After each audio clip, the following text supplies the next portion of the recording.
আর যদি ধরো কারুর ইন্ডিভিজুয়াল নজর লেগেছে বা কারুর মধ্যে খুব অনেক সময় দেখবে যে রাত্রিবেলা খুব বাজে স্বপ্ন দেখতে পাচ্ছে বা ভয় পাচ্ছে বা নেগেটিভিটি রয়েছে, ইন্ডিভিজুয়াল কোনো মানুষের মধ্যে খুব উটকো চিন্তা, বাজে চিন্তা। এবার এটা তো বাস্তুর জন্য আমি বললাম যে নিম পাতা এবং 2টো তেজপাতা দিয়ে ওটাকে জ্বালিয়ে দিলে ওটা বাস্তু রেকটিফিকেশন হলো।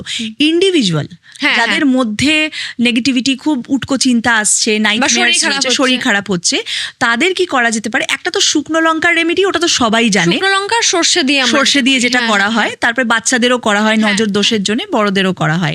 আর একটা হচ্ছে সন্দক নুন, একদম র ফর্মে যেটা আসে, মানে ওই টাটা সল্ট বা গুঁড়ো নুন নয়, সন্দক নুন ডেলা পাওয়া যায়, যেটা ওই মুদিখানার দোকানে ইজিলি পাওয়া যাবে।